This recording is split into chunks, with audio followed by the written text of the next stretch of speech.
What's up, YouTube? It's the Action Figure Grader coming back to you with another loose graded market update, and this one's going to be kind of a weird one. I've got lots of foreign variants, as you see in the thumbnail for this video, for Lili Ledy's, as well as some Glasslite figures that sold, and then we're going to also do a comparison for last 17 figures, both AFA and UKG, so you can see a comparison across different grades and different grading companies. So lots of good data to dig in, and so I'm going to go ahead and do that now. We're going to start off with the Glasslite or Glasslite figures made down in Brazil. This one was a Chewbacca UKG 80%, and it was listed for 225 Great British pounds, which is 278 US dollars, and it sold immediately. The Chewbacca Glasslite is known to come with the Zuckuss rifle, and it's a different mold, different COO, obviously, but very tough one to find in really clean condition. It was very high grade, and I thought that price was really great. To get that one for $278 plus shipping is a pretty good deal, given that I've seen some on Facebook sell for $250 to $300 ungraded pretty regularly. So I think that was a great buy. And then finally, that Glasslite Brazilian Darth Vader that was listed for a while, graded by UKG, did finally sell. This one also, of course, has a unique COO. It also has a very thick tip saber that it's known to come with, and it was listed for a number of weeks, and it finally did sell after the price was dropped a little bit. The price, I think, started around $850 or 900 Great British pounds, and it finally did sell at $750, which equates to 926 US dollars. But two very high-grade Brazilian Glasslites that did finally sell. Now let's dig into some Lili Ledy's. Lots of really nice Lili Ledy's have sold here recently, and the first one is a UKG 85% Death Squad Commander. Very, very high grade, and it's the Lili Ledy Death Squad Commander is known to have a very dark gray chest with kind of a pale finish to his face. And this one comes with the Imperial Blue-Black Blaster. Again, it was graded UKG 85% in an auction, and it sold for 246 pounds, which equates to 305 US dollars. Again, a very fair price given the condition of this one. This one was every bit of an 85% in my opinion. Just a little bit of light wear to that belt buckle, but a great looking figure, brand new case style. I thought that was a great price. Same seller also had a UKG 85% Lili Ledy Emperor, and the Emperor is known to come with a black Chief Chirpa staff instead of a cane, so that kind of makes it unique. Very high grade again, 242 pounds for that one, which equates to 300 US dollars. Another price that I think was very fair, given that ungraded 200 to 250 all day long for the Lili Ledy Emperor. And then this seller had a number of beautiful Lili Ledy's. This one is an AFA 85 older case style Bib Fortuna. That one has the Hong Kong date stamp on it, but it was unique to the Lili Ledy factory. And there are a number of different robe variations for this one. Obviously, the most famous being the burgundy cape, red cape. That one can go for several thousands of dollars. This one's kind of the greenish brown robe, but there's also another one that uses a collar around the top of the robe that is the squid head collar, and so some of those did get sewn into the Bib Fortuna robe, and that one's also another one that's pretty expensive. This one sold though for $270, free shipping, 13 bids. I think that price was great, although it was an older case style. It looked to be nice and secure in there, and certainly a good buy given that 200 to 250 all day long for an ungraded one in some of the Facebook groups. So nice example. The big one was this one. This was an AFA 75 plus cloud car pilot, one of the most expensive Lili Ledy's that's out there. This one also had the brand new case style. It was only a 75 plus, but really any Lili Ledy cloud car pilot that's graded, you're going to be paying big money for. Just the communicator alone can go for $800 to $1,000, believe it or not. It's just that hard to find. This one sold for $1,027. Again, a very fair price given that ungraded, I've seen them sell for $1,400 to $1,600, believe it or not. So that's a pretty desirable Lili Ledy, and I think that was worth every penny. I know it seems like a really high price, but that is one of the rarest of the production Lili Ledy's that you can get. The same seller also had a Droid Factory R2-D2 graded AFA 80. Another tough one to find. That one sold for $270. I've seen AFA 85 examples for this figure sell for as high as $700 to $800. So to get the AFA 80 slightly lower price point, that seemed like a pretty good buy to me as well. Again, the same seller had the Forlam mail-away. This included the box as well as the Star Wars Collections catalog. It was graded AFA 85. $350 took that one home, only one bid, and that's kind of at the upper end of the range. I've seen them sell for as low as about $275 and to as high as about $400. So $350 is kind of right in the middle there. And another good example. This is one I hadn't seen come up for sale in an auction very often.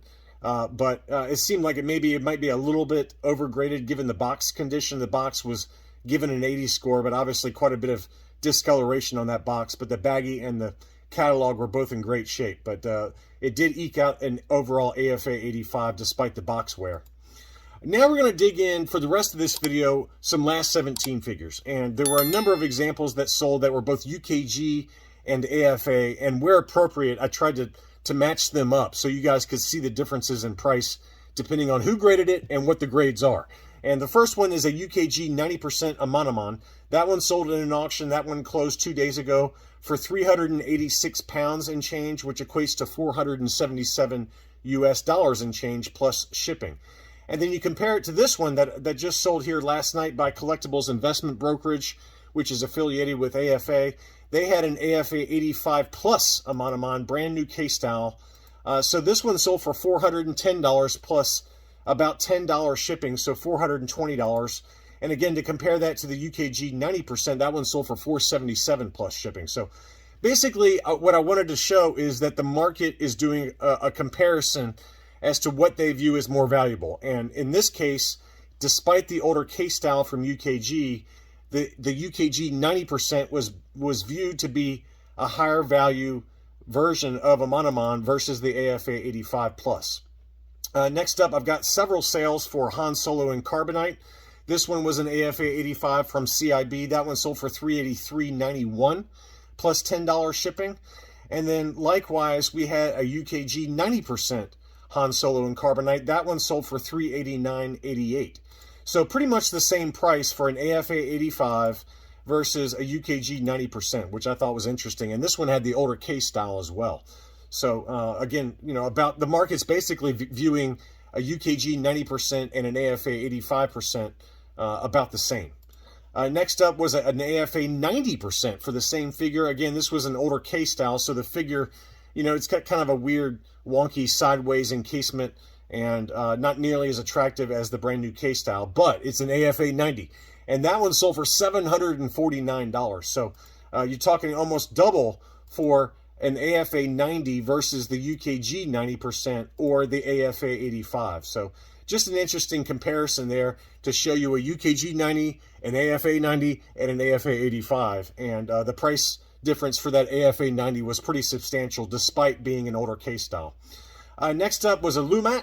This one was a last 17 graded UKG 90%. That one sold for 250 pounds, which is about $308. And I've seen this one sell for about that price ungraded. So I thought that was a great price for a very, very high grade UKG 90% brand new K-style. Same seller also had a UKG 90% Ramba. That one sold for $265 US, which is 215 pounds, brand new K-style as well. A couple of very attractive price points for very high grade Ewoks. Next up was a UKG 90% EV99, and that one commanded a big, big price premium. It did have the brand new K-style. That one sold for 622 pounds, which is $768 US. That's a big number, but clearly the market's basically saying, look, it's high grade, it's the EV99, which is known to be very fragile. The arms and legs can snap off very easily, and they're willing to pay a big premium for that one. Next up was a General Lando, and this one was graded UKG 90% as well. This seller, the Muffin Man, always has very, very high grade items, and he had a plethora of UKG 90% last 17 figures. So here was the General Lando. That one sold for 365 pounds, which is about $450 US. And that's about the equivalent of an AFA 85 plus, I'd say. An AFA 85 will run you closer to $400, has been my experience. Next up was another last 17 Ewok. This is Warwick. This was again graded UKG 90%. So pretty incredible to see so many 90% graded last 17 from the Muffin Man. This one sold for 347 pounds, which is 428 US dollars. Next up was a UKG 90% Imperial Dignitary. That one I thought was a great buy. This one sold for 203 pounds, which is about 250 US dollars. And maybe that's a slight discount versus what an AFA 85 or 85 plus would sell for. Usually they go for about 225 to 250. But this one was a UKG 90% brand new K-style, very nice figure. One thing to always look out for the Imperial Dignitary is, of course, the notorious nose rub. This one did not appear to have any, maybe just one little tiny nick that's barely noticeable at all, but that was a gorgeous example of the Imperial Dignitary, and I thought that was a great price. Next up was a Paplu. This one graded 90%, again by UKG. That one sold for 333 pounds, which is $412. And you compare that one to this one, which I had in my what to buy video, I believe, or I might have had a different figure from this same seller. But this one was an AFA 85, and that one sold for $247 or 200 pounds. So a pretty significant price difference to go from an AFA 85, $247 versus the UKG 90, which sold for $412. So pretty big price jump when you compare those two. Next up, CIB also had an AFA 85 Imperial Gunner. That one sold for $416. I thought that was a good price, actually, given that I've seen these sell for very regularly in the AFA 85 or CAS 85 plus for $500 or more. So that was a good buy there. And then finally, we had an Anakin Skywalker last 17. That one sold for a really good price of $140. This was an AFA 85 plus as well. So surprising that that one went so cheap, but this one of the last 17 figures, this is probably the easiest one to find, given that it was a mail-away figure. But that price I thought was very attractive. And overall, there were some pretty decent deals out there for not only last 17 figures, but some very, very hard to find Lili Ledy's and Glasslite figures. That's all I really had for this video. Thank you so much for watching as always, and I'll be back soon.